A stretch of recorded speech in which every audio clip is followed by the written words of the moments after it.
Fridtjof Schion, critères de valeur. En quoi consiste la valeur spirituelle effective, non virtuelle seulement, d'un homme pour lequel la question peut ou doit se poser? Est-ce en son intelligence, son discernement, sa connaissance métaphysique? Évidemment non, si cette connaissance ne se combine pas avec une volonté réalisatrice et avec une vertu globale qui soit au moins suffisante. Est-ce en sa volonté réalisatrice, sa puissance de concentration? Non, si celle-ci ne se combine pas avec le minimum nécessaire de connaissances doctrinales et de vertu. Et la valeur spirituelle ne consiste pas davantage dans la vertu si celle-ci ne s'accompagne pas d'une compréhension doctrinale au moins satisfaisante, ni d'un effort réalisateur équivalent. Tout ceci revient à dire que la valeur spirituelle d'un homme est non dans un degré éminent soit de discernement, soit de concentration, soit encore de vertu, mais dans un degré au moins suffisant de ces trois capacités. Or, ce degré suffisant implique que la capacité offre l'essentiel. Il faut par conséquent que la connaissance, pour être suffisante, contienne ce qui est indispensable, et de même pour l'effort et la vertu, mutatis mutandis. De toute évidence, la science intellectuelle la plus brillante est vaine en l'absence de l'initiative réalisatrice correspondante et en l'absence de la vertu nécessaire. Autrement dit, la science n'est rien si elle se combine avec la paresse spirituelle et avec la prétention, l'égoïsme, l'hypocrisie. De même, la puissance de concentration la plus prestigieuse n'est rien si elle s'accompagne d'ignorance doctrinale et d'insuffisance morale. De même encore, la vertu naturelle est peu de choses sans la vérité doctrinale et la pratique spirituelle qui la mettent en valeur en vue de Dieu et qui lui restituent ainsi toute sa raison d'être. La connaissance doctrinale indispensable est la distinction de l'absolu d'avec le contingent. Puis il convient de savoir que le contingent se trouve préfiguré dans l'absolu et que l'absolu se projette dans la contingence. C'est d'une part le logos céleste et d'autre part le logos terrestre. Et il faut de toute évidence connaître les conséquences eschatologiques de la nature divine, car l'homme ne sait rien s'il n'admet l'immortalité de l'âme et les exigences de la vocation humaine. Pour ce qui est de la concentration, qui est le prolongement opératif de la connaissance, elle est étroitement solidaire de l'intention, au point de n'avoir sa valeur que par celle-ci. Un homme qui se concentrerait puissamment dans l'intention d'obtenir le don des miracles ou le prestige de la sainteté ne gagnerait rien et perdrait tout. Au contraire, un homme qui n'arriverait pas à se concentrer malgré la meilleure volonté, mais qui le ferait avec une intention spirituellement acceptable, serait agréé par le ciel. Du reste, la légitimité de l'intention produit en fin de compte une concentration suffisante. L'homme qui est poursuivi par un taureau s'enfuit sans devoir faire un effort de concentration. De même pour des amants qui se hâtent pour se rencontrer. L'efficacité, donc la concentration, est dans la sincérité de l'intention, et celle-ci est fonction de la réalité de la situation. L'homme qui prie parce qu'il veut réellement échapper à l'enfer, ou parce qu'il a la nostalgie du paradis, ou parce qu'il aime Dieu et qu'il aime prier, ou parce que la réalité de Dieu s'impose concrètement à son esprit, un tel homme réalisera sans peine la ferveur et par conséquent la concentration, l'unité d'esprit, l'intériorité contemplative. Quant à la vertu, qui est la sève morale de toute opération spirituelle, elle est essentiellement la générosité, donc le don de soi vis-à-vis de Dieu et l'ouverture de l'âme vis-à-vis du prochain.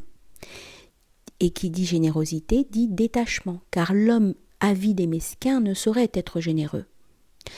La générosité, par sa nature même, implique l'intuition des bonnes intentions d'autrui, c'est-à-dire que le généreux n'interprétera jamais en mal des intentions bonnes, bien qu'il puisse lui arriver d'interpréter en bien des intentions mauvaises, en quoi il ne sera pas blâmé par Dieu, à condition qu'il s'agisse d'une méprise accidentelle et excusable, et non d'un entêtement contraire à la vérité. Bien des hommes sont en enfer parce qu'ils sont soupçonnés gratuitement des hommes honnêtes. Mais pas un seul honnête homme n'est en enfer parce qu'il s'est laissé tromper. La vertu, pour être telle, est objective. Elle se conforme au réel et non à l'illusion. La générosité n'est jamais complaisance ni faiblesse. Elle n'est vertu que par sa force interne. On doit être généreux envers le prochain en tant qu'il est victime d'une erreur ou d'un défaut, mais jamais en tant qu'il s'identifie avec eux. On peut être généreux avec la passion, mais non avec l'orgueil. Ou encore, on peut être généreux dans un même cas une ou deux fois, mais non une troisième fois. Comme on ne peut être généreux avec le diable, puisqu'on ne saurait le convertir. On ne peut davantage l'être avec des hommes qui partagent son esprit. On a toutefois le droit moral, en tout honneur, de les surestimer a priori, mais on n'a jamais le droit de sous-estimer les hommes de bien. Il serait faux de conclure que des hommes qui ne discernent pas du premier coup d'œil le diable sous un déguisement soient influencés par lui du seul fait de leur méprise, car leur candeur est naturelle et respectable. En revanche, sont affectés par le diable ceux qui agissent comme lui, même s'ils croient le combattre et qu'ils le reconnaissent d'emblée sous un déguisement. En un mot, il vaut mieux avoir une générosité qui, par accident, absout un coupable, que d'avoir un sens critique, entre guillemets, bouillonnant et acerbe, qui entraîne dans sa réprobation des innocents. La pauvreté devant Dieu devient richesse envers les hommes. C'est-à-dire que la réceptivité vis-à-vis de Dieu devient rayonnement et générosité vis-à-vis du prochain. Ce rayonnement est toujours déterminé par la vérité, non par une subjectivité gratuite, et comporte par conséquent un aspect de rigueur adamantine, rigueur qui dans certains cas est la seule charité possible.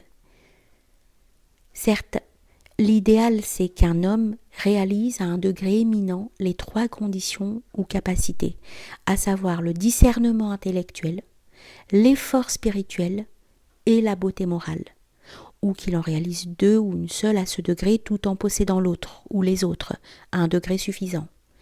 Mais quand il s'agit simplement de savoir si un homme est spirituel ou non, s'il est sincère ou mondain, ces sommets n'ont pas à entrer en ligne de compte. De toute évidence, il vaut mieux infiniment mieux réaliser l'équilibre des trois capacités au moins suffisantes que de manquer de l'une d'elles tout en possédant une brillante hypertrophie rendue aléatoire du fait même de son isolement. On pourrait objecter à ce système de critères que la valeur spirituelle d'un homme n'est pas toujours manifeste et qu'il est impossible de la déceler chez des personnes peu connues. Mais ceci est en dehors de la question, car nous n'envisageons que les cas où une situation spirituelle ou psychologique devient manifeste et doit même le devenir, et où en outre nous avons le droit ou même le devoir d'en avoir connaissance. Il s'agit ici non de nous préoccuper de personnes qui ne nous concernent ni pratiquement ni théoriquement, mais de nous prémunir contre des erreurs dans le cas de personnes qui risquent soit d'être méconnues parce que leurs talents sont modestes, soit au contraire de jouir d'un prestige immérité parce que leurs talents sont exceptionnels. L'homme s'expose aux plus graves dommages spirituels, soit en méconnaissant une âme supérieure à cause d'une légère imperfection, ou d'une apparence d'imperfection, soit en rendant hommage à une âme inférieure à cause d'une qualité saillante, mais en fait inopérante. Nos trois critères indiquent le fondement même, et en un certain sens, la base à la fois essentielle et minimale de la vocation humaine. Et celle-ci ne peut être que spirituelle, si l'homme est réellement l'homme. Le sommet de la première condition, la compréhension doctrinale, est une intellection directe qui se manifeste par une inspiration permanente et qui est voisine de la prophétie. La limite inférieure de la compréhension doctrinale est la connaissance des vérités indispensables au salut ou une connaissance suffisante des données fondamentales de la métaphysique. Le sommet de la seconde condition, l'attention réalisatrice, est un état d'union permanent à Dieu. La limite inférieure de cette tension étant l'intention légitime et sincère et l'effort qui en résulte. Le sommet de la troisième condition, enfin, la conformité morale, est une parfaite beauté de l'âme, une noblesse qui fait que l'homme voit les choses de haut, non seulement sur le plan des abstractions doctrinales, mais aussi sur celui des sentiments intimes. C'est percevoir avec l'âme sensible la relativité et l'évanescence des choses, et en même temps, sous le rapport opposé complémentaire, l'absoluité et l'infinité, et partant, la permanence, qu'elles manifestent à leur manière et qu'elles laissent transparaître. Il en résulte que l'âme noble a toujours quelque chose d'inconditionnel et d'adamantin, en même temps que quelque chose d'illimité et de rayonnant. Et ce rayonnement se traduit précisément en générosité.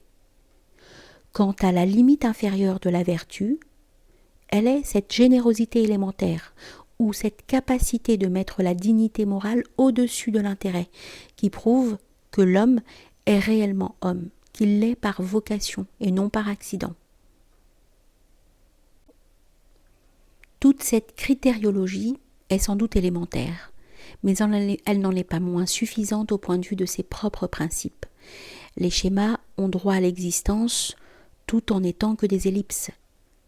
En tout état de cause, les critères dont il s'agit, et cela résulte de leur propre nature, fournissent moins un instrument pour mesurer les autres qu'un moyen de se vérifier soi-même, du moins a priori, et à supposer qu'on n'ait pas à se protéger contre les illusions d'autrui.